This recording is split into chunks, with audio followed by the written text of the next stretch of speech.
Choisir tout, faire rimer ambition professionnelle et personnelle, prendre du temps pour soi, ne rien sacrifier. Bienvenue dans Les Équilibristes, le podcast qui invente de nouvelles façons d'intégrer toutes les facettes de la vie le plus harmonieusement et sereinement possible pour œuvrer à l'égalité femmes-hommes dans les entreprises, les organisations et la société plus largement. Pour traiter ces sujets millefeuilles, à la fois intimes, familiaux, sociaux, économiques, vous entendrez ici des conversations avec des femmes, des hommes, des couples, des experts qui choisissent tout et nous livrent ce que ça signifie pour eux et comment ils avancent. L'ambition de ce podcast, vous rassurer, vous faire réfléchir, rire et prendre du recul. Et surtout, vous mettre en action pour construire la recette qui vous convient. Je m'appelle Sandra Fiodo et je suis la fondatrice de Conscious Cultures, une société dont la mission est d'aider les entreprises à comprendre et prendre en compte qui sont leurs salariés, leurs besoins réels et aspirations pour concevoir les conditions qui leur permettront de fournir leur meilleur travail. Merci de votre écoute, je me réjouis de faire avancer ces sujets avec vous. Salut mes chers équilibristes, je suis très heureuse de vous retrouver aujourd'hui et impatiente de vous partager ma discussion avec Pascal. Vous m'aviez demandé d'entendre plus de pairs, et j'étais bien d'accord avec vous sur le fait qu'il est important de leur laisser plus de place sur les sujets que nous traitons dans les équilibristes. Vous savez, comme je demande souvent à mes invités s'ils avaient anticipé l'impact de l'arrivée de leurs enfants sur leur carrière. Pascal Van Hoorn, mon invité de cette semaine, est un des premiers pères à m'avoir répondu oui. Pascal se décrit lui-même comme slasher, c'est-à-dire qu'il cumule plusieurs activités professionnelles. Il est aussi le père de 2 jumeaux de 4 ans et demi. Pascal a fait des choix engageants avant la naissance de ses jumeaux dans l'idée d'aligner son mode de vie aux valeurs qu'il souhaitait leur transmettre. Avec Pascal, on a beaucoup parlé des étapes de vie, de carrière, de la manière dont chaque étape constitue une brique pour construire la suite. On a parlé d'entrepreneuriat et d'intrapreneuriat, de la valeur de l'exemplarité et de la nécessité de normaliser les discussions autour de la parentalité en entreprise. Nous avons aussi beaucoup parlé des pères, qu'il observe de près et met en lumière à travers son blog Histoire de Papa, dans la même ambition que celle qui m'anime dans Les Équilibristes. Montrer un maximum de réalité, de choix, de vie, pour inspirer les autres, inventer de nouvelles possibilités. Oser faire différemment. Se créer la liberté dans le cadre, quitte à le bousculer un peu quand même, le cadre. La générosité, c'est le mot qui me vient en pensant au partage de Pascal, et je le remercie sincèrement pour notre discussion. Je vous souhaite une très bonne écoute.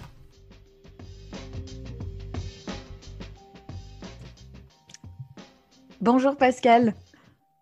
Bonjour Sandra. Je suis hyper contente de t'accueillir dans le podcast. Merci de prendre le temps pour nous.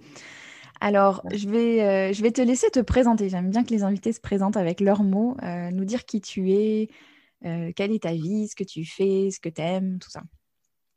Ok, merci déjà pour ton invitation Sandra. C'est très chouette de pouvoir échanger avec toi sur ces sujets qu'on a bien en commun. Ouais. Donc moi je suis Pascal, j'ai 41 ans, voilà 41 ans depuis quelques semaines et je suis papa de jumeaux, Zoé et Hugo, donc une fille et un garçon qui ont 4 ans et 3 mois maintenant. Et ça c'est pour l'aspect, et je suis en couple depuis 15 ans. Et sur l'aspect pro, je suis indépendant depuis 4 ans. Je suis ce qu'on appelle un slasher, donc avec plusieurs activités qui sont séparées par la barre slash. Voilà, je le suis depuis 4 ans, puisqu'effectivement, j'ai fait ce choix de vie de quitter le salariat quelques mois avant la naissance de mes jumeaux. Et on va parler de tout ce que tu viens de dire en détail. Mais qu'est-ce qu'il y a entre tes slash? Qu'est-ce que tu as comme activité entre les barres de slash? Alors, j'ai une activité de conseil en communication et en management. Ça correspond à mon ancien métier, on va dire. Donc, voilà, c'est un peu mon cœur d'expertise.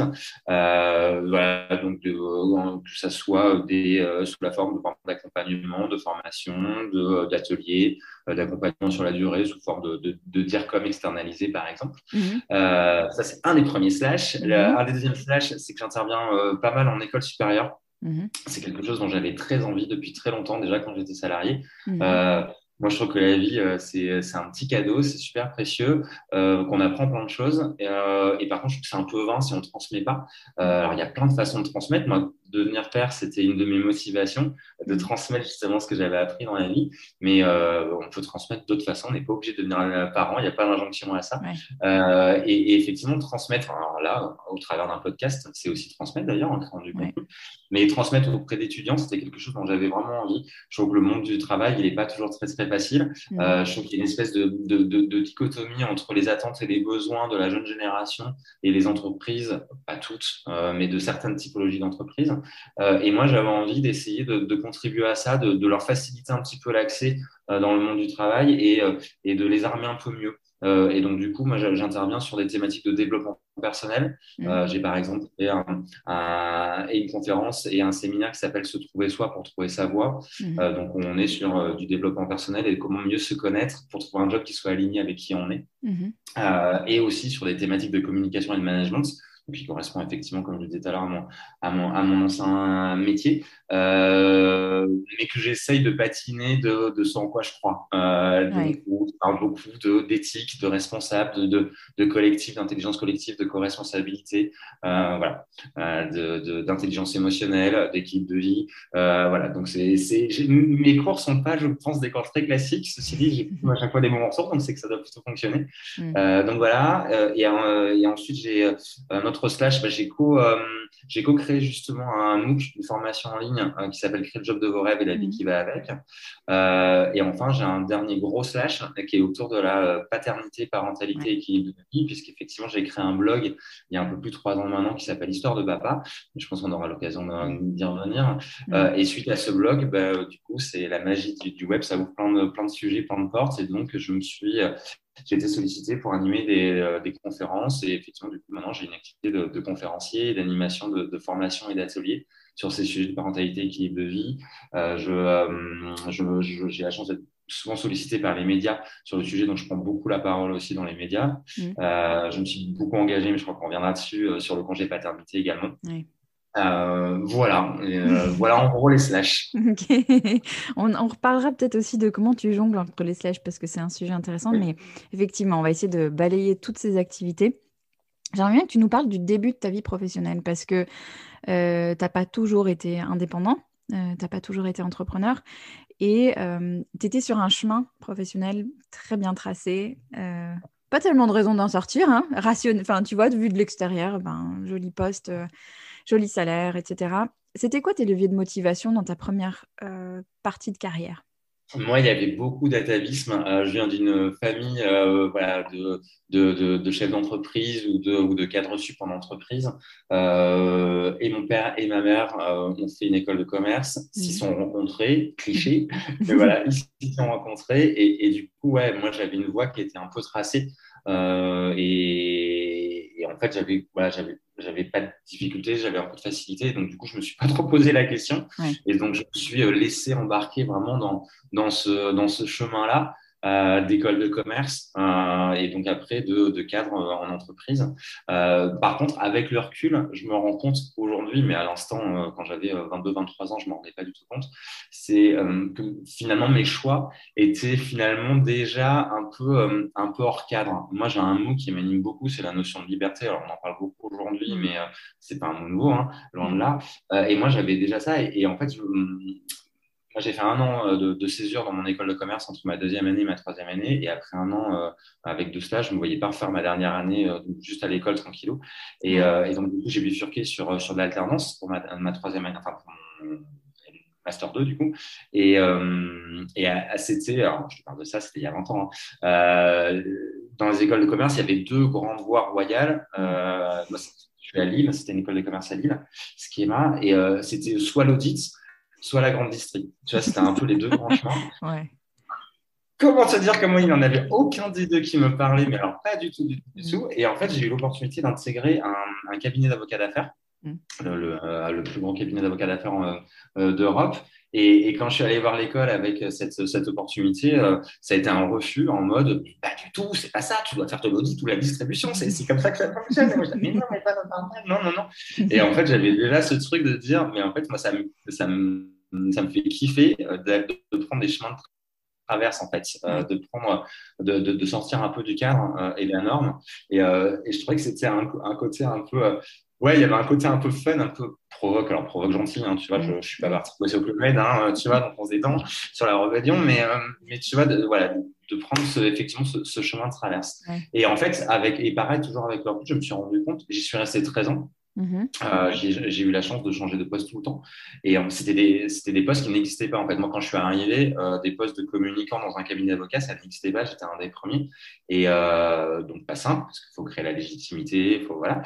Mais par contre, ça m'a permis d'avoir énormément de liberté, d'autonomie et de creuser un sillon et de créer mon poste complètement sur mesure. Et là, je me suis rendu compte aussi, mais pas à l'instant, avec le recul, quand je les ai quittés, que vraiment, c'était ce qui m'animait, de ne pas être dans un cadre.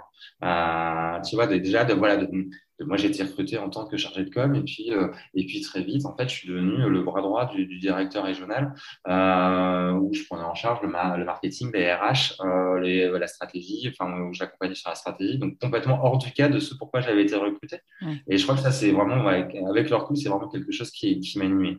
Et sur mes leviers motivationnels, voilà, quand t'as 24 ans, moi, c'était vraiment ce truc de vivre ça un peu très pleinement. Ce que je dis toujours, j'étais un peu le cliché, la caricature du jeune cas dynamique, où effectivement, j'ai eu la chance de bien progresser, d'être très reconnu, d'avoir une très grosse rémunération, de voyager beaucoup en France pour le taf, mais aussi d'avoir moi, perso, au niveau perso, la chance de beaucoup voyager, d'avoir beaucoup de vacances et de pouvoir voilà, pas mal voyager dans le monde.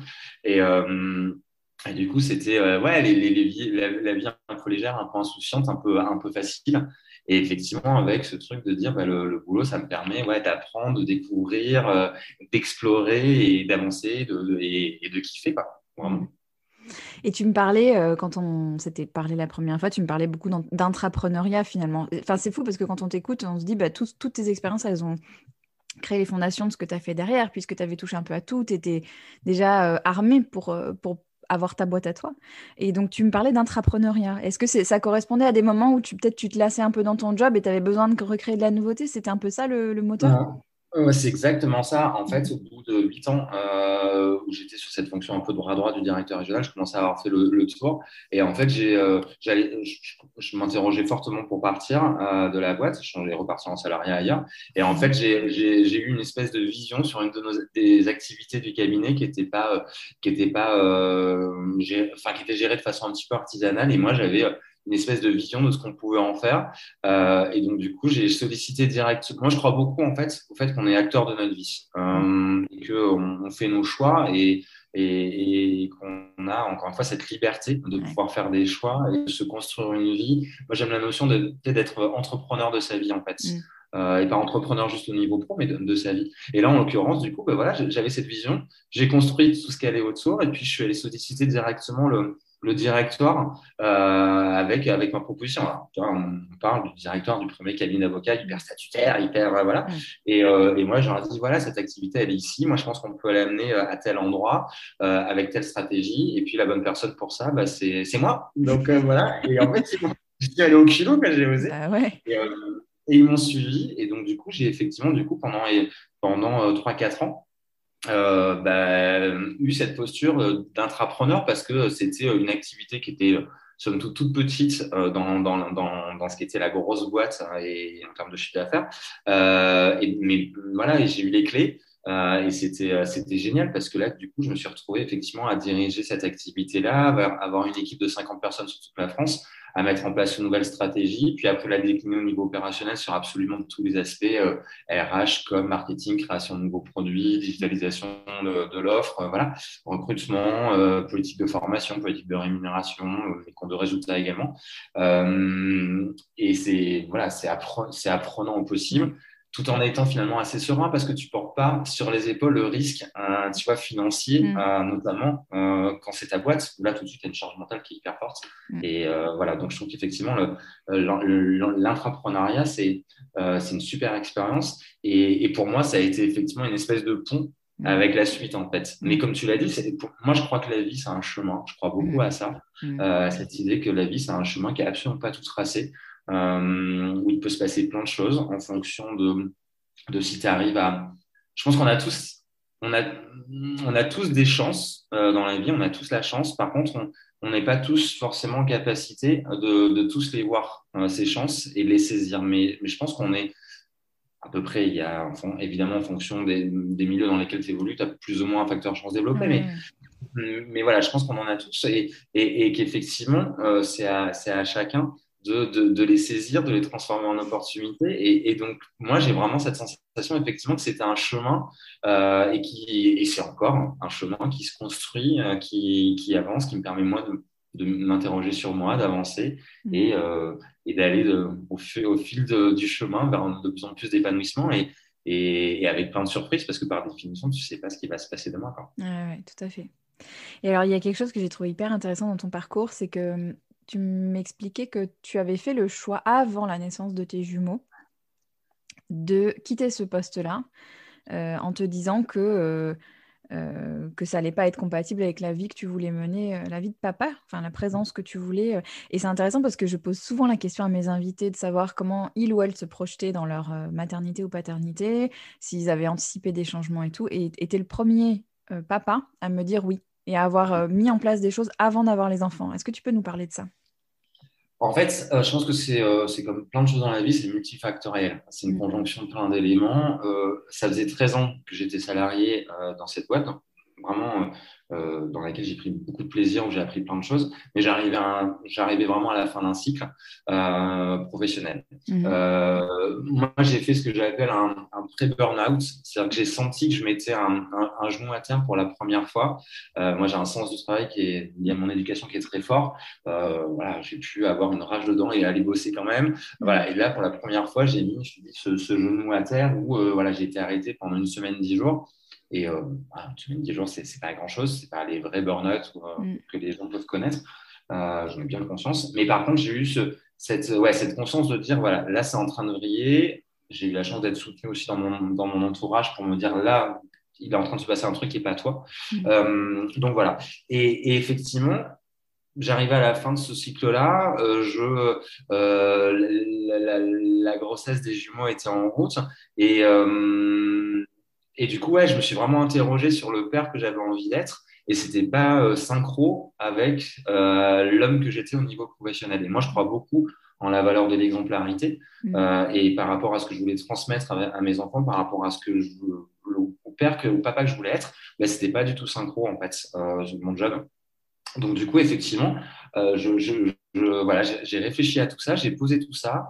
J'avais conscience, pas suffisamment, parce qu'on n'en a jamais suffisamment, mais que l'arrivée d'un enfant et encore plus de jumeaux, ça allait être un tsunami. Mm. Et que du coup, ça allait bousculer beaucoup de choses. Et je me suis dit, bah, quitte à écrire une nouvelle page de ma vie, bah, autant l'écrire pleinement. Et donc, effectivement, de la réécrire aussi au niveau professionnel et de le faire avant l'arrivée des enfants. Mhm. Voilà. Mais c'est pareil, j'étais très guidé par cette envie de liberté, en fait. Ouais.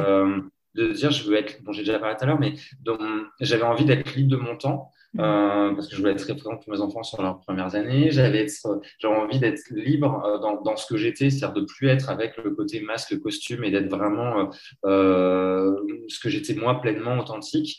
Je dis pas que je ne l'étais pas auparavant, mais Oui, il y oui. a quand même une forme, un petit peu de costume, on va dire. Mhm. Et voilà, et oui, moi, ça me paraissait le bon moment, même si autour de moi, tout le monde me disait, mais ouf, tu vas devenir papa, c'est pas du tout Mm. le moment, en plus de Mm. jumeaux, voilà, ça coûte un bras les couches, Mm. nanani, nanana, tout ce que j'entends. Et en fait, tout l'enjeu pour moi, ça a été de dire, mais ça, c'est les peurs des gens, c'est pas les miennes, et j'ai pas envie de les prendre sur mes épaules. Je suis quelqu'un, moi, qui suis plutôt positif, qui est plutôt confiance en la vie, et donc je me disais, ouais, non, vraiment, ça me semblait une évidence que c'était ce moment-là. Mm. Donc je sais que c'est pas courant. J'en ai bien conscience, mais bizarrement, pour moi, c'était assez une évidence, en fait. Ouais, mais c'est intéressant d'entendre que tu avais déjà cette conscience que la peur des autres, c'est la peur des autres. On parlait l'autre jour avec une amie, la vie des autres, c'est la vie L apostrophe A-V-I-S, des autres, c'est la vie L-A plus loin V-I-E des autres. Et c'est vraiment ça. Mais c'est pas toujours évident d'avoir cette, tu sais, Non. cette prise de recul-là. Et tu vois, un des propos du podcast, c'est aussi de se dire comment est-ce que les entreprises peuvent s'adapter aux besoins des salariés, au fait que les gens aujourd'hui ont envie d'avoir des vies professionnelles qui tiennent compte du reste de leur vie. Et je me demande, est-ce que l'entreprise dans laquelle tu travaillais aurait pu faire quelque chose qui aurait fait que tu aurais eu envie de rester?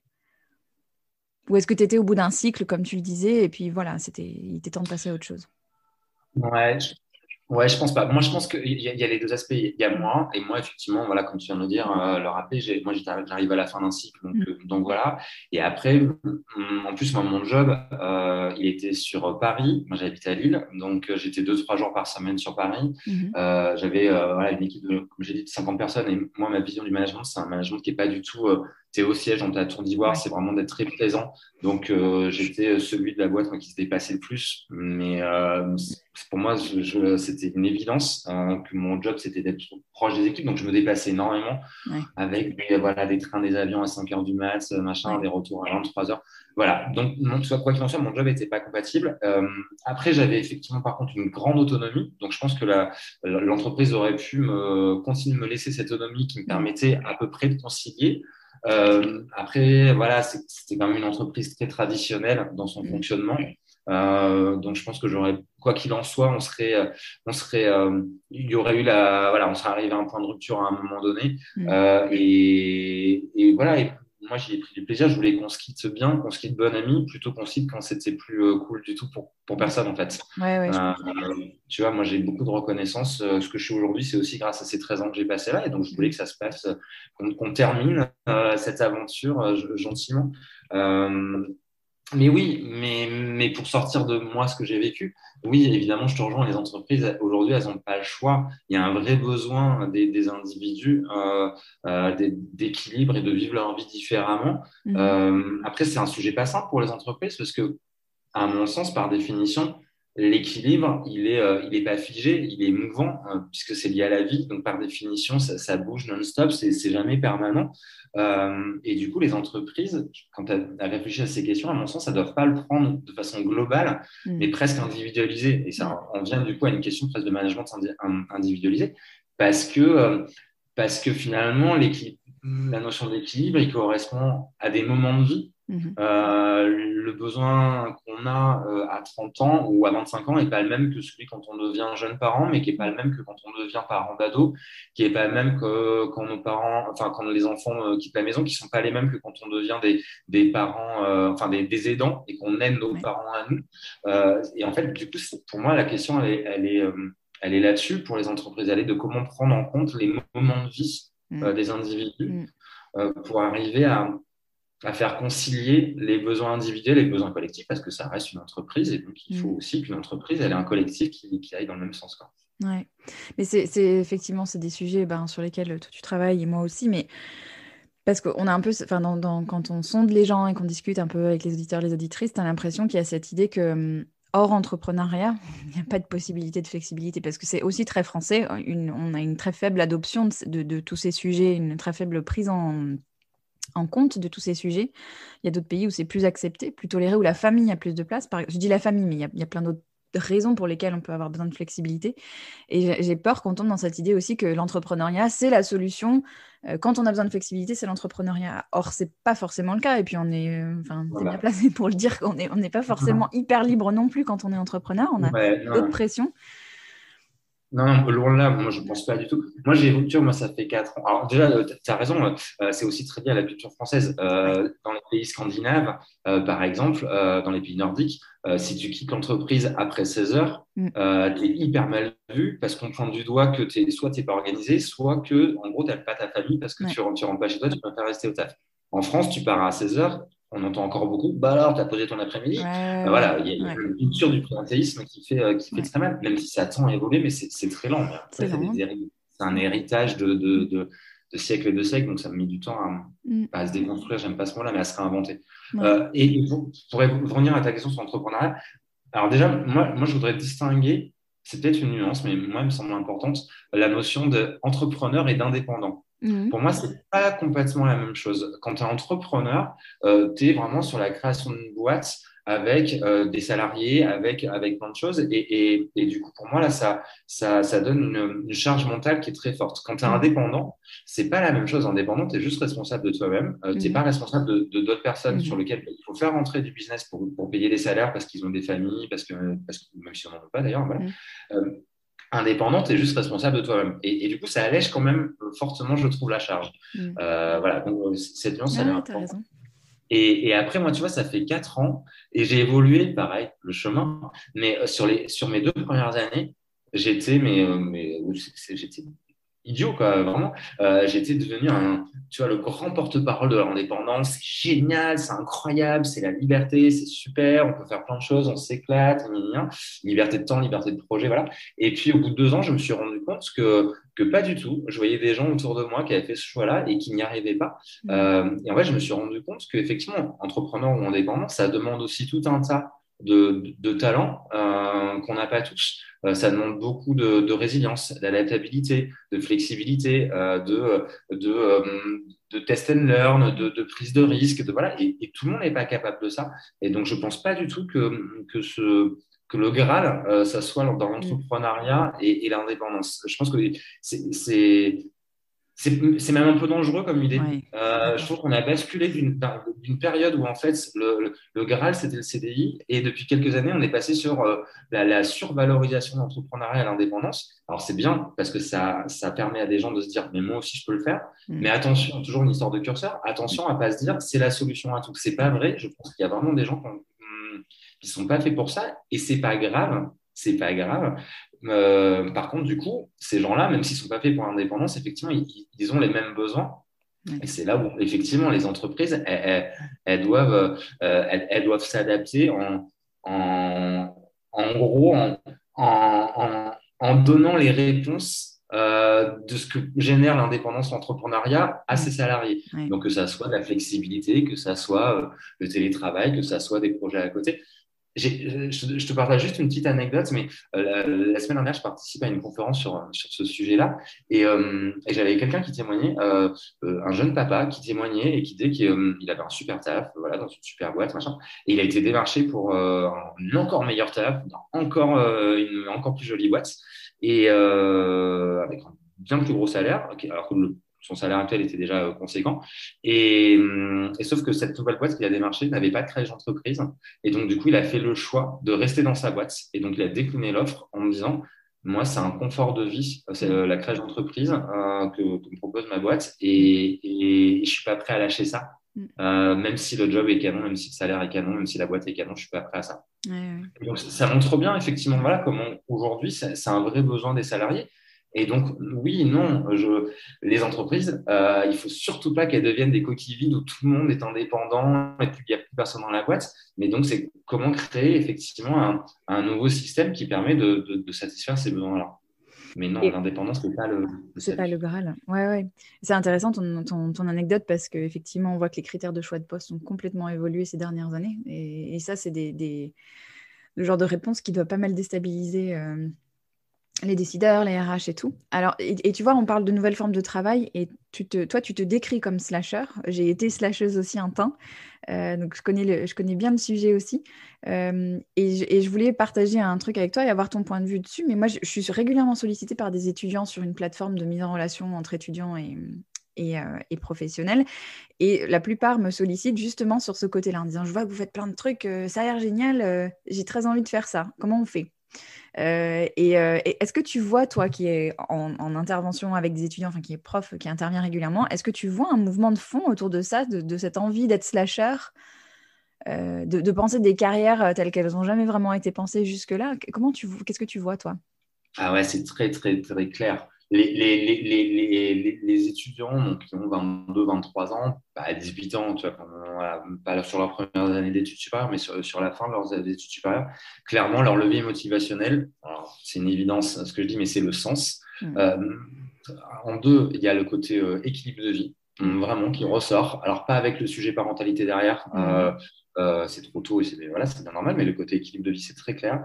Et le troisième point, c'est le côté kiff et le côté kiff de tout ce que je suis. Et moi, je trouve juste génial que l'individu aujourd'hui, les femmes, les hommes se disent, mais je suis multifacette. Je suis pas juste un seul bout de moi-même et j'ai envie d'explorer toutes ces facettes-là. Et ouais, les étudiants, ils se le disent vraiment, mais c'est porté encore une fois par cette notion, encore une fois, on revient de liberté, liberté d'être, liberté de temps, liberté d'équipe de vie. Alors ça a été aussi facilité par les créations de micro-entreprises, où aujourd'hui, effectivement, en un quart d'heure, tu crées ta boîte. Il n'y a plus tout ce truc de lourdeur administrative. Et donc, effectivement, il se dit ça. Je pense qu'il y a aussi le fait que ils ont vu les générations précédentes où la relation au travail s'est quand même un peu dégradée. Voilà, le nombre de burn-out, on parle de le désengagement. On dit qu'il y a seulement 10% des actifs, salariés actifs qui sont engagés dans leur taf. Et eux, à 23 ans, ils n'ont pas envie de ça. Eux, ils ont envie d'être à fond dans leur taf. Et donc, du coup, ils se disent que l'entreprise ne va pas leur permettre. Ça rejoint ce qu'on disait tout à l'heure. Ça pose une vraie question parce que les entreprises, effectivement, elles doivent s'adapter. Elles doivent s'adapter parce qu'encore une fois, elles ne peuvent pas être des coquilles vides. Et en plus, moi, je le vois sur les étudiants qui ont 20 quelques années et je le vois sur les papas que j'interviewe pour Histoire de Papa, qui ont plutôt des profils 30-40 ans où ils font ces choix-là. Et effectivement, j'ai cette double lecture, tu vois, sur 2 générations, du coup, 20 ans, 30 ans, 40 ans, voire même 3. Et oui, moi, c'est vraiment des sujets sur lesquels je m'interroge parce que ça en devient une réalité, même si on en est qu'au début, mais je pense que c'est une vraie lame de fond. Et donc, du coup, effectivement, comment les entreprises elles peuvent intégrer cette mutation contemporaine du travail pour l'intégrer, quoi. Et pour moi, en fait, c'est ça, les entreprises, elles doivent analyser pourquoi les gens qui ont 30-40 ans quittent la boîte pour aller devenir indépendant entrepreneur. Pourquoi les jeunes, ils veulent devenir indépendants plutôt que d'aller dans leur boîte? Ils doivent analyser ces facteurs-là, ces leviers-là. Tu les connais, je les connais, on est nombreux à les connaître.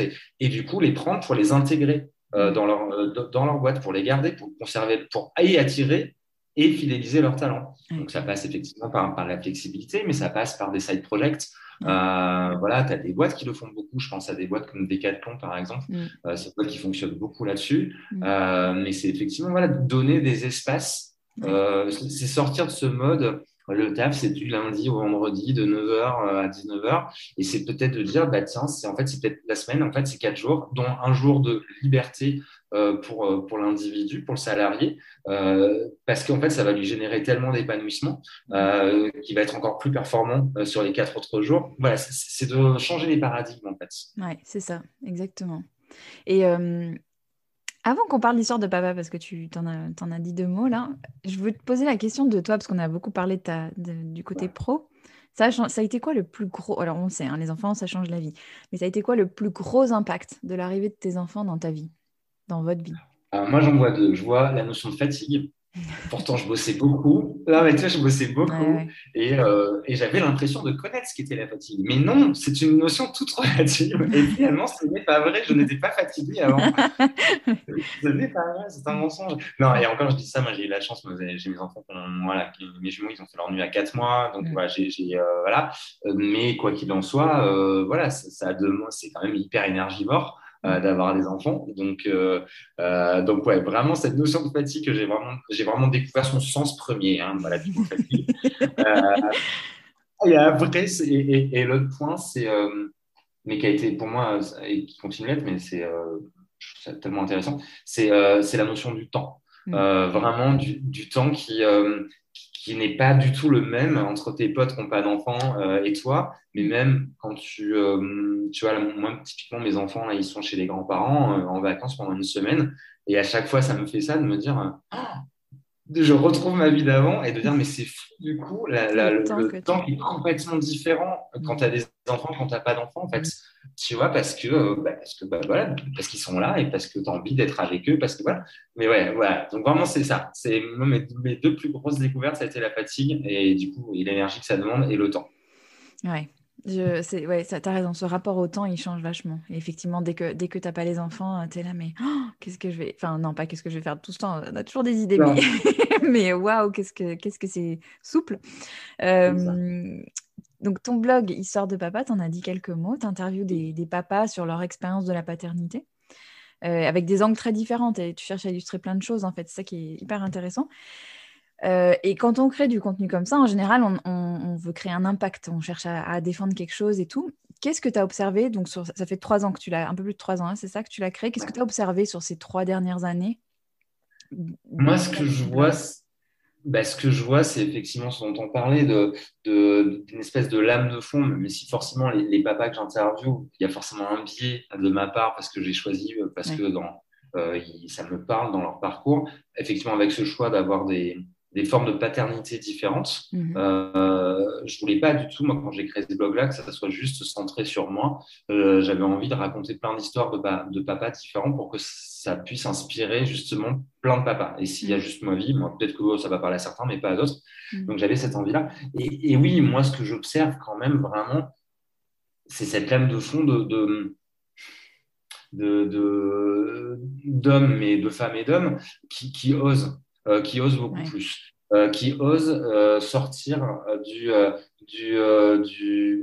de la norme sociale, du cadre qui a été, voilà, qui est celui qu'on connaît en France depuis des siècles, et qui osent dire je peux peut-être faire différemment, j'ai envie de m'écouter. Ouais, ok, je suis cadre sup, mais je suis prêt à gagner moins, et c'est parce que c'est pas ça l'important. Je suis prêt ouais, à faire des choix de vie. Ouais, souvent c'est touchant. Je trouve on parle beaucoup, moi je trouve que c'est un peu caricatural, mais on parle beaucoup de la pudeur des hommes, tu vois, pour parler de ce sujet-là. Je suis pas si convaincu que ça. Il faut jamais faire de généralité, mais c'est pas vrai. Je pense que quand tu ouvres un espace, tu te rends compte que non, ils sont prêts à parler, qu'ils ont envie, qu'ils ont besoin, qu'ils ont envie de partager, qu'ils ont. Ouais, moi, c'est souvent ce qu'ils me disent à la fin de nos échanges, c'est de dire Waouh, merci pour cette petite bulle, ça m'a fait du bien, ça m'a permis de mettre des mots sur ce que j'avais en tête, ce que je théorisais, voilà. Et ouais, moi je sens vraiment cette évolution, quoi. Cette évolution un peu sociétale, même si encore une fois on part de loin, donc ça va doucement, on voudrait que ça aille plus vite, mais finalement si on regarde à l'échelle des dernières années, moi je trouve que ça allait mine de rien très vite. Ouais. Et après, voilà, pour moi, et pour moi personnellement, par contre, l'impact pour moi de ce blog, c'est que c'est plein de rencontres, donc c'est plein de réflexions.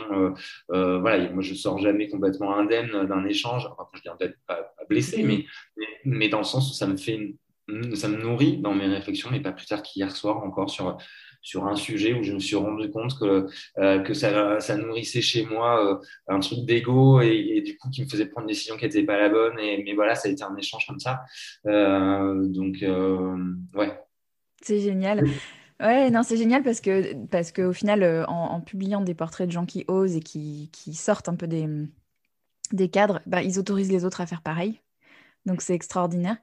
Et puis oui, je vois très bien ce que tu veux dire, cette richesse de partager avec les autres et d'entendre. Enfin, je vis la même chose. Ouais, Ben oui, c'est un bah cadeau. oui, toi, complètement. Mais tu Ouais. vois, sur le sujet enfin, quels que soient les sujets, je pense qu'on a toujours besoin tu sais, de ce qu'on appelle un peu les rôles modèles, Ouais. tu vois, et on en a sur plein de sujets, mais sur la paternité, je trouve qu'on en a assez peu. Moi, quand j'ai créé Histoire de Papa, tu vois, il y a 3 ans et demi, c'est parce que vraiment, je trouvais pas de ressources sur les pères, quasiment pas. Alors, ça a changé depuis 3 ans, notamment avec l'explosion digitale qui fait que du coup, il y a plein de pères qui s'expriment, et c'est super, voilà. Mais effectivement, je crois qu'il y avait très très peu de ressources et quand il y en avait, c'était hyper archaïque, quoi. C'était pas très, voilà, c'était pas trop du temps d'aujourd'hui. Et je pense qu'effectivement, si on veut faire bouger les lignes sur ces sujets-là, c'est important d'avoir plein d'hommes, de pères qui prennent la parole. Et c'est pas, enfin, quoi, c'est pas justement, moi, je suis pas un porte-parole, moi, à la limite, oui, des fois j'ai ma casquette porte-parole, mais des fois je suis un facilitateur pour laisser la parole à d'autres, en fait. Et tu vois, mon histoire de papa, je l'ai créée parce que moi, j'ai un côté un peu, tu vois, enfin, je crois beaucoup à l'égalité entre les femmes et les hommes. Je ne comprends pas qu'une femme elle puisse toucher 20% de moins qu'un homme sur un job égal. En France, ça me semble absolument surréaliste. Et je suis assez persuadé, enfin, c'est pas moi qui en suis persuadé, les études le montrent, que le décrochage, il se fait au moment de la maternité. Tout à fait. Et moi, voilà, et en termes d'évolution de poste et en termes de rémunération. Et moi, je suis persuadé que si on arrive à faire changer le regard de la société sur la parentalité, en ne la faisant pas porter que sur la mère, mais également sur le père, puisqu'on fait des enfants à deux, et ben, du coup, ça permet de faire une révolution un petit peu douce et de niveler, voire de faire disparaître ces inégalités-là, parce que finalement, il n'y a plus de risque à l'embauche, tu vois, il n'y a pas de risque maternité, il y a un risque parentalité, qui est le même pour les femmes que pour les hommes. Donc, c'est plus un sujet, en fait. Et moi, c'est ça un peu mon ambition, enfin, tu vois, ma mission sur ce sujet-là, en fait. Ouais, tout à fait. Et même l'étape d'après, on peut même espérer qu'un jour en France, il n'y ait même plus la notion de risque autour de la parentalité. Tu sais, il y a des cultures où c'est vachement mieux toléré, où c'est un élément de la vie comme un autre, et c'est pas un sujet en fait. Et on n'en est pas encore là. Non, on n'en est pas là, mais attends, tellement d'accord, merci, parce que là, tu me fais penser à un truc que j'ai envie de partager qui est tellement important, c'est que justement, effectivement, les deux vies se nourrissent. Tu vois, aujourd'hui, on parle beaucoup des soft skills et c'est super. Et, et moi, je suis intimement persuadé que ce que tu apprends dans ta vie de parent, maman, papa, c'est la même chose. Il y a plein de compétences douces, donc voilà, les soft skills, que tu développes et qui te sont utiles pour ton job, en fait. Et donc, l'idée, c'est, encore une fois, c'est pas de les séparer, mais de dire on est une seule et même personne et donc tout se nourrit et pour grandir, en fait. Et tu vois, pour illustrer ça, moi j'ai un exemple d'un papa que j'ai interviewé, Gabriel. Il a une quarantaine d'années, il est devenu papa sur le tard, il prend un congé parental de 4 mois. Et en fait, avant son congé parental, il voulait absolument devenir manager dans sa boîte. Et sa boîte n'arrêtait pas de lui dire non, non, non, t'es pas prêt, t'es pas prêt. Il prend ses 4 mois de congé parental, il reprend son job. Et là, très, très rapidement, vraiment, au bout de quelques semaines, ses collègues soulignent que c'est plus le même. Puis il est convoqué par ses managers qui lui disent bon, bah, tu voulais être manager, on te dit que tu n'avais pas les compétences. Bah, en fait, je ne sais pas ce qui s'est passé sur 4 mois, mais tu as complètement changé. Et maintenant, tu as développé toutes les bonnes compétences, des compétences d'empathie, des compétences de créativité, des compétences de patience, bref, tout un tas de compétences que tu n'avais pas et qui nous semblent, pour cette boîte-là, nécessaires pour un job de manager. Et tu les as. Et je trouve ça magique. C'est grâce à son investissement auprès de sa fille sur les 4 premiers mois de sa fille qu'il a développé toutes ces compétences-là et qui lui sont utiles dans son job. Donc, ça montre trop bien que c'est connecté, quoi, qu'on n'est pas deux personnages, quoi. Elle est géniale. J'adore cette histoire. Je la trouve incroyable. Là. Elle est géniale. On mettra le lien vers l'interview sur ton blog pour que les gens puissent aller la lire. Et tu es aussi très engagé. Enfin, tu en as beaucoup parlé de ton engagement, mais tu fais partie d'un collectif, je crois que vous êtes 10 papas, hein, c'est ça qui, d'ailleurs, avec Patrice, qui a été interviewé dans le podcast, et vous militez pour l'allongement du congé paternité et pour la prise en compte de la paternité de manière un peu plus large. C'est quoi pour vous, pour toi, la prochaine étape souhaitable au sujet du congé paternité? Le congé paternité, tu vois, pour moi, ça reste un outil. Ça reste un outil symbolique, symbolique fort, très, très fort. Mais pour moi, c'est un outil symbolique qui fait bouger les lignes et l'appréhension du sujet de la paternité et de la parentalité. Par contre, ça ne fait pas tout. Alors, nous, notre démarche, elle était on s'est beaucoup posé la question, en fait, de combien on souhaitait demander dans notre démarche, dans notre lettre ouverte, voilà. Et sachant qu'il y avait le rapport des 1000 jours qui préconisait plutôt 6 mois de mémoire, je crois, c'est ça, hein, 6 mois. Et bon, voilà, c'était au mois de mai dernier, en pleine premier confinement, et on s'est dit, voilà, demander 6 mois, c'est compliqué, ce ne sera pas crédible, donc voilà. Donc on s'est acté sur 1 mois. Bon, il a été finalement, il a été acté 28 jours, donc c'est un petit mois que nous avons gagné. Voilà, mois de février. C'est le mois de février, exactement.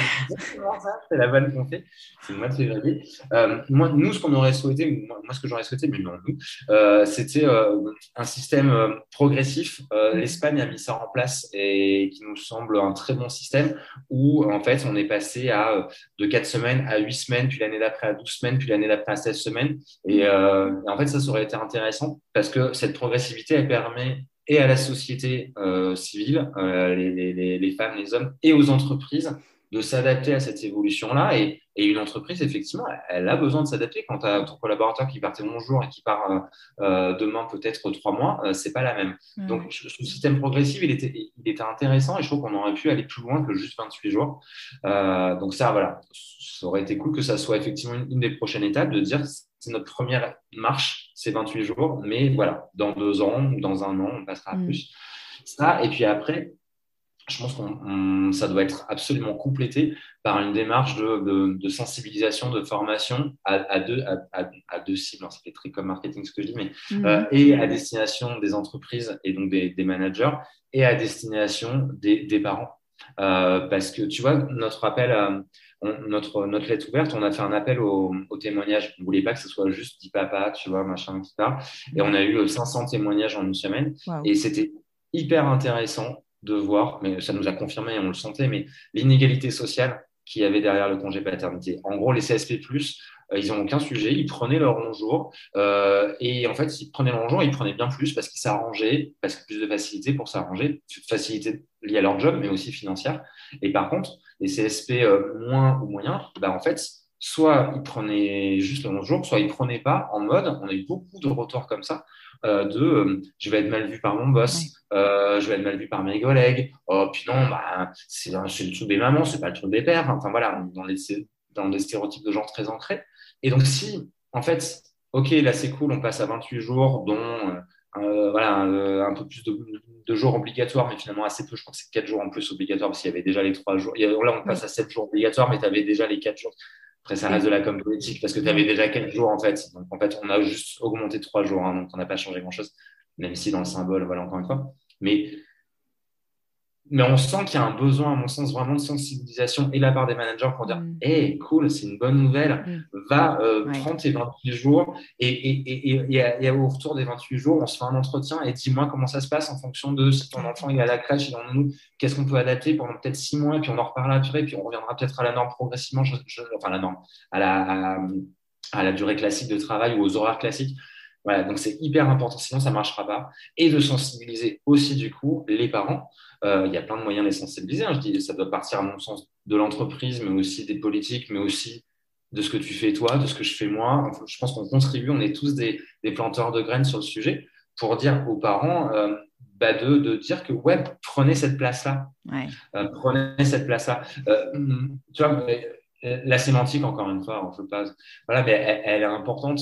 Il ne s'agit pas pour le père d'aider la maman. C'est pas Oui. ça. C'est de prendre sa place. Ça n'a Mm. absolument rien à voir. La maman, elle a pas besoin d'être aidée. C'est pas, elle n'est pas elle au-dessus avec le papa qui et la maman qui dit, eh, au secours, aide-moi, aide-moi. Non, c'est Mm. pas ça. C'est chacun. Voilà, chacun doit prendre sa juste place. Mm. Ce qui sous-entend aussi que les mamans, parfois, parce que c'est des retours que j'ai souvent, les mamans, elles doivent aussi essayer de laisser l'espace et la place au papa. Ouais. Donc voilà, donc pour moi, si on n'est pas sur cette double sensibilisation avec le congé paternité, on n'ira pas suffisamment loin. C'est super intéressant. Je pense que le poids des mots, il est effectivement clé. Et aussi le fait d'ouvrir ces conversations-là et de partager les circonstances, tu vois. Plus on normalisera des discours autour de ben, j'accueille un enfant, que ce soit d'une grossesse ou autrement hein, d'ailleurs, mais tu vois, enfin, il y a un enfant qui arrive dans ma vie, ça va créer des changements, j'ai besoin de tel aménagement, voilà comment je vois les choses, voilà comment on peut aménager. Il faut normaliser ces discussions-là et en faire un non-sujet au final, quoi. C'est une discussion comme une autre. Et absolument, tu as absolument raison. Et je me rebondis sur ce que tu dis, c'est pas que. Enfin, il y a aussi ces dernières années une évolution de ce qu'est la norme familiale, en fait. Ouais. Aujourd'hui, il y a plein. C'est pluriforme, en fait. Il y a plein de formes différentes de familles. Il y a des familles avec un papa et une maman, il y a des familles avec deux mamans, il y a des familles avec deux papas, donc ce qu'on appelle les coparents. Il y a des femmes qui sont mamans solo. Et en fait, tout ça. Encore une fois, c'est pour ça que le sujet de la parentalité, il est complexe et en Mm. même temps tellement intéressant. C'est qu'à mon sens, il ne doit pas être pris dans sa globalité, mais Mm. vraiment, encore une fois, d'individualiser les choses, en fait. Mm. Parce que les besoins d'une maman solo, ils ne sont pas les mêmes que une maman qui a son conjoint. C'est pas la même chose si tu as un enfant que si tu en as cinq. Mm. Voilà, on va pas se mentir à un moment donné, hein, quand on parle de temps, tu vois, voilà. Mm. Et c'est de prendre ça en compte, en fait, Mm. Tout à de fait. prendre toutes les formes de famille, ce qu'on appelle effectivement voilà, le coparent, enfin voilà, ou le parent numéro 2, c'est pas très Mm. joli comme Mm. expression, parent 2, tu vois, mais voilà, on voit l'idée. Mm. Et ouais, voilà. Ah ouais, tout Et à fait. effectivement, d'en parler pour normaliser tout ça, en fait. Ouais. Et alors, tu as parlé, t'as pas mal parlé de temps. Et moi, il y a un sujet qui me passionne dans les équilibristes, c'est la notion de temps pour soi, parce que c'est un peu la première variable d'ajustement quand on devient parent. Et en même temps, ça devrait être la priorité numéro un, parce qu'on sait qu'on peut pas fonctionner si on n'en prend pas. Et tu me disais que, tu m'as dit, je cite, tu as plein de petits systèmes pour ménager du temps, à la fois pour toi, pour ton couple, enfin pour tout ce qui est important pour toi. Est-ce que tu peux nous parler de tes petits systèmes? Mais vraiment, Sarah, on se rejoint complètement hein, sur ce sujet de l'importance du temps. Vraiment, moi, je trouve que quand on parle de parentalité, très vite, le mot qui vient derrière, c'est le côté éducation, et où du coup, on parle de l'enfant. Mm. Et dans parentalité, on ne focus pas sur le parent. Mais parce Mm. qu'on a été construit dans ce système de tu deviens parent, c'est la chair de ta chair, tu Ouais. donnes toute ta vie à l'enfant. Tu dois te sacrifier. Ben, c'est ça, tu n'existes Ouais. plus, tu te dis, pareil. Mais non, voilà, Mm. moi je crois vraiment. la parentalité, c'est un marathon et c'est pas un sprint. Mm. Et pour tenir un marathon, alors, je suis pas du tout sportif, mais toi, tu l'es plus, je crois que tu cours pas mal. Et donc, du coup, je pense que tu me contrediras pas, quand on fait la course et un marathon, on a besoin de temps de récupération en fait Mm. pour tenir sur la durée. Mm. Et la parentalité, c'est la même chose. Si on n'a pas de temps de récupération, on n'y arrive pas. Et donc c'est aussi là aussi de sortir de ce paradigme de dire l'enfant en premier et moi je n'existe pas. Moi je dis toujours si on veut prendre soin de nos enfants, il faut savoir prendre soin de soi. Mm. Voilà, pour moi ça me paraît évident. Alors mes petits tips, enfin, mes petits systèmes. Typiquement, alors après, pareil, hein, ça avance avec le temps. Il y a des choses que j'ai mis du temps Ouais. à comprendre. Voilà. Euh, Moi, débuter ma journée par un moment calme, ça Mm. c'est hyper important pour moi. Et de pas la commencer direct en mode go, tout de suite, faut réveiller les enfants, préparer le petit-déj et machin. C'est juste 5 minutes, 10 minutes. Alors, forcément, hein, ça veut dire de se réveiller un peu plus tôt, mais d'avoir au moins 5-10 minutes, tu vois, dans ma bulle où je pose un peu ma journée, je pose voilà, ce qu'il y a à faire, machin, et comment ça va se passer, comment je me sens, machin. Et alors, c'est pas tant de la méditation comme on l'entend, tu vois, mais c'est vraiment d'avoir cette petite Mm. bulle, cette petite espace à moi pour la commencer sereinement, tu vois, pour Mhm. poser les choses. On parlait de sommeil et de fatigue. Moi, depuis quelques mois, il y a allez, une soirée tous les 10 jours où je me couche à 9h30. Là, alors c'est pareil, il faut se débarrasser de la croyance de dire mais t'as une vie toute pourrie pour te coucher à 21h30, c'est naze, t'as plus de vie. Bah non, en fait, ça me permet de faire une nuit de 10 heures et de recharger mes batteries et voilà, et donc de prendre soin de moi. Mm. Voilà. Et après, c'est effectivement et ça, j'ai mis 2 ans et demi à le mettre en place. J'ai attendu voilà, que mes enfants ils aient 2 ans et demi, mais parce qu'il n'y a plus d'autonomie à ce moment-là, d'avoir effectivement des moments pour moi. Alors, en étant indépendant, ça me permet d'avoir des moments, parfois, des demi-journées à la maison où je suis, demi-journée, jusque 16h30, mais où Mm. je suis tout seul, voilà, où je suis tout seul à la maison. Et ça me fait vraiment, voilà, ça me fait vraiment du bien. Depuis 2 ans et demi, ouais, ce qu'on a mis en place, c'est tous les 2, 3 mois, et l'un et l'autre, mais pas ensemble, des parents, on part 2, 3 jours solo.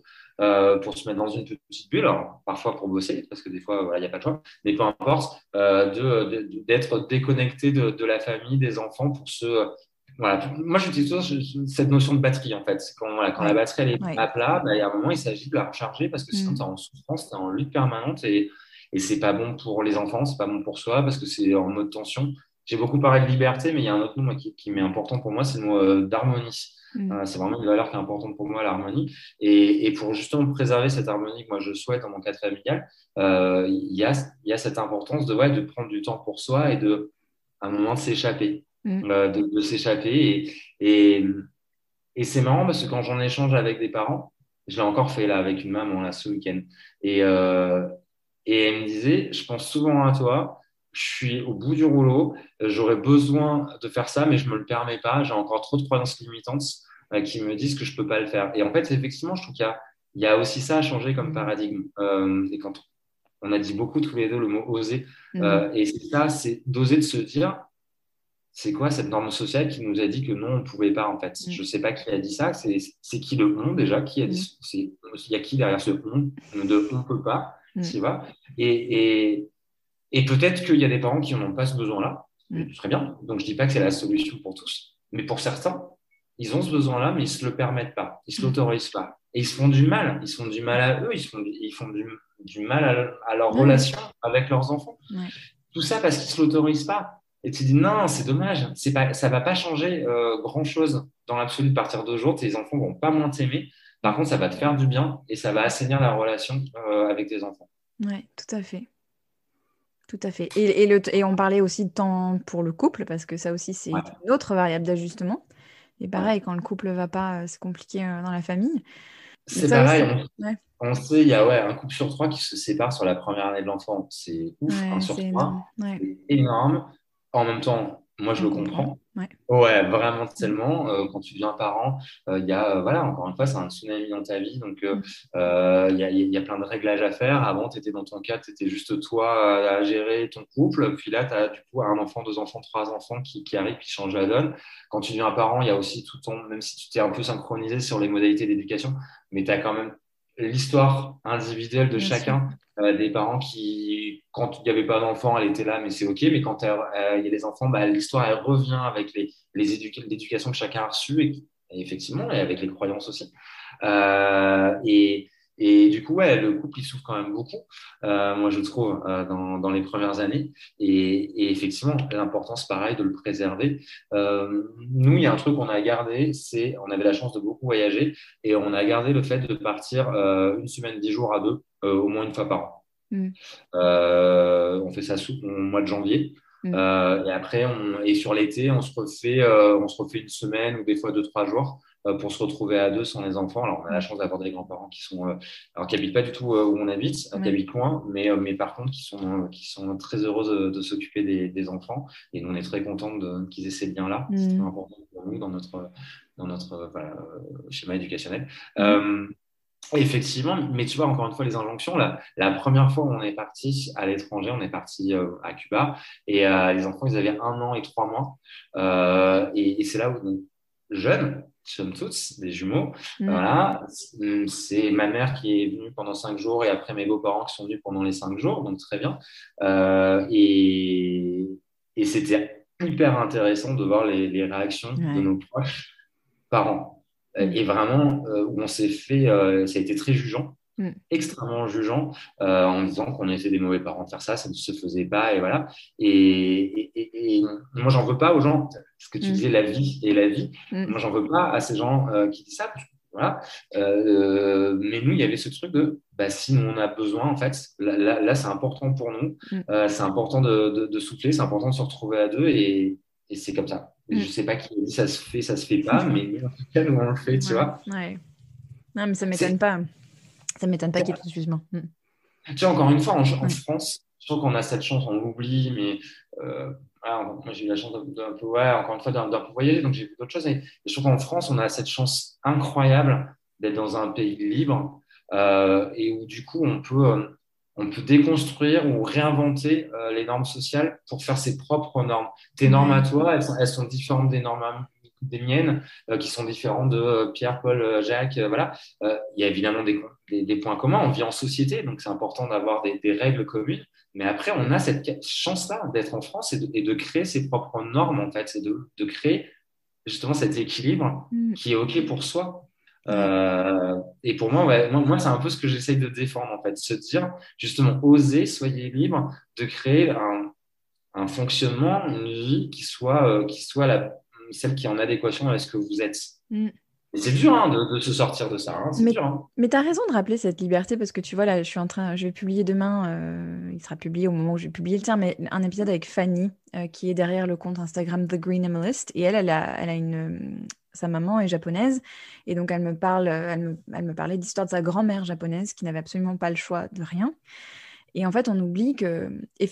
C'est pas pour juger, pour dire on se comporte comme des, tu vois, des gâtés pourris, à avoir trop de choix, machin.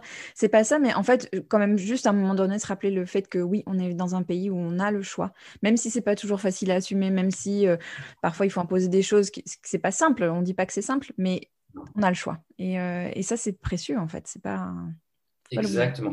C'est pas simple. Mm. Que notre message soit pas transformé. Je dis pas du tout que Ouais, c'est ouais, tout simple. à J'ai fait. Ah absolument non, ouais. conscience que c'est dur, vraiment, vraiment, Mm. parce que c'est se sortir encore une fois d'un schéma éducationnel. Mm. Voilà, ça demande effectivement plein de réflexions sur soi. Ça demande Mm. à s'ajuster de façon permanente parce Mm. que la réalité, la vérité du lundi, elle n'est pas forcément celle de 2 mois après.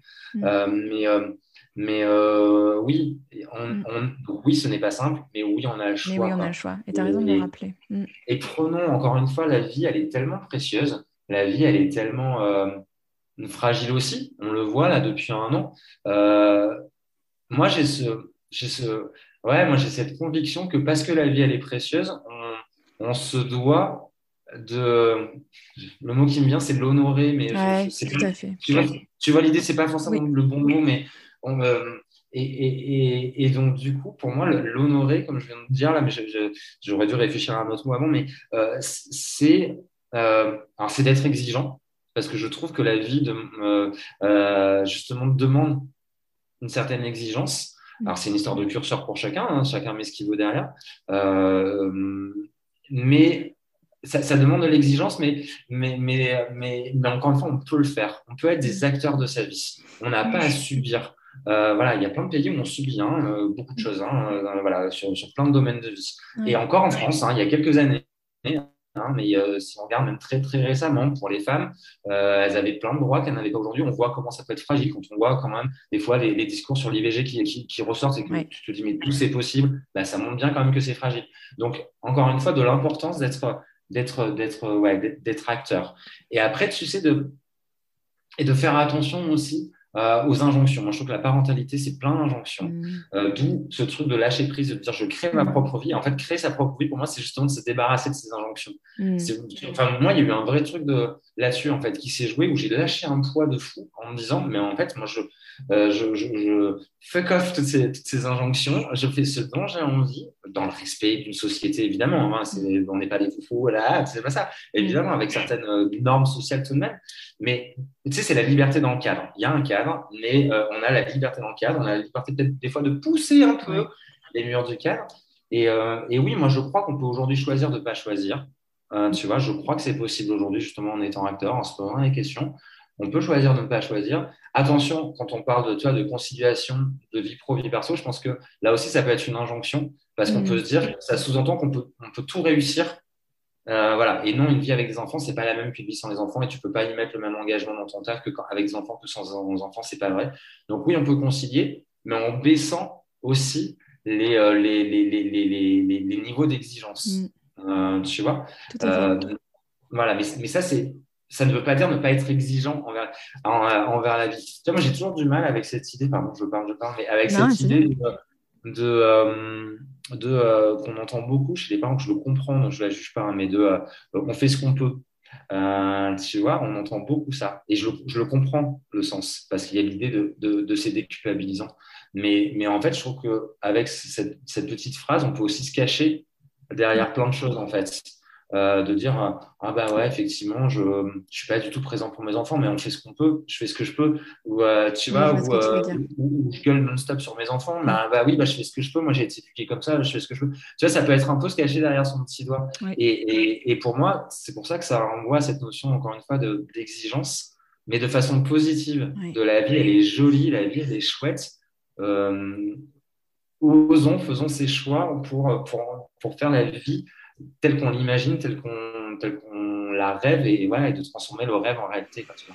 Ouais, l'intentionnalité, toujours. Le fait de faire les choses avec intention. Ouais, tout à fait. J'ai une question rituelle à la fin, Pascal, c'est de savoir de quoi tu es fier. Tu peux l'interpréter comme tu veux, cette question, lui donner le sens que tu veux, mais de quoi tu es fier? Je suis fier du chemin. Alors, je suis fier du chemin que je fais en tant qu'homme. Alors, du coup, c'est très nombrilisé ce que je dis, mais parce que du coup, j'y mets plein de choses dedans. Je suis fier de mes enfants, je suis fier de ce qu'ils sont. Je vois des gamins qui ont 4 ans et qui sont heureux, qui sont conscients, qui sont connectés avec leurs émotions. Alors, ils auront probablement plein de difficultés sur leur chemin de vie. J'en ferai pas des futurs adultes parfaits. Ils auront leurs failures parce que j'aurais fait des choses pas bien. Et en même temps, c'est ça être humain, c'est aussi avoir ses failles. Donc voilà, pareil, je lâche là-dessus. Mais voilà, je trouve qu'ils sont en tout cas bien lancés sur leur chemin de vie. Et moi, je suis fier de me. Ah, c'est marrant ta question, ça me touche vachement en fait. Je sens un peu des émotions qui montent, mais ouais, je suis fier de faire je suis fier de me construire un chemin qui corresponde pleinement à ce dont j'ai envie, à ce que je suis. Que ça soit sur ma famille, que ça soit sur mon couple, que ça soit sur ma vie sociale, que ça soit sur mes engagements, que ça soit sur mon job, le choix que j'ai fait avant la naissance des enfants, ce que je fais aujourd'hui où j'ai pas l'impression de bosser, dans 90% de mon temps, je kiffe et j'ai vraiment pas cette impression de bosser. Et moi, je dis souvent, j'ai l'impression d'être un jardinier Tu vois, je plante des graines. Je plante des graines pour mes enfants dans leur tête, dans leur cœur surtout. Je plante des graines auprès de mes étudiants. Je plante des graines auprès des boîtes. Je plante des graines auprès des papas et des mamans avec le contenu que je partage. Après, c'est pas ma responsabilité de les faire pousser ou pas. Mais par contre, moi, ma responsabilité, mon envie, c'est ça, c'est de planter des graines. Et voilà, et c'est de planter des graines tout le long de ce chemin. Voilà. Super. Merci de ce partage. J'ai été hyper heureuse d'échanger avec toi, Pascal. Merci beaucoup de ta générosité. Merci Sandra, merci beaucoup. Merci Pascal pour ton témoignage et pour ton engagement à faire bouger les lignes sur le si important congé paternité. Et merci à vous de nous avoir écoutés. Et parce que la vie est précieuse, comme le dit souvent Pascal dans l'épisode, nous avons voulu dédier cet épisode à la mémoire de Mamie Champagne, la mamie de Pascal disparue il y a peu. Si cet épisode vous a plu, si vous aimez les équilibristes, votre soutien est précieux pour permettre à d'autres de le découvrir. J'ai vu que plusieurs d'entre vous avaient laissé des notes et des commentaires sur Apple Podcast récemment. Merci beaucoup, du fond du cœur, d'avoir pris le temps de le faire. Et merci à tous ceux qui le feront à l'avenir, aujourd'hui, demain, après-demain, peu importe, c'est le geste qui compte. Passez une bonne journée, mes chers équilibristes, et on se retrouve dans 2 semaines pour parler avec l'auteur d'un livre qui m'a beaucoup intéressée. Je vous en dis pas plus. Allez, à bientôt et prenez bien soin de vous.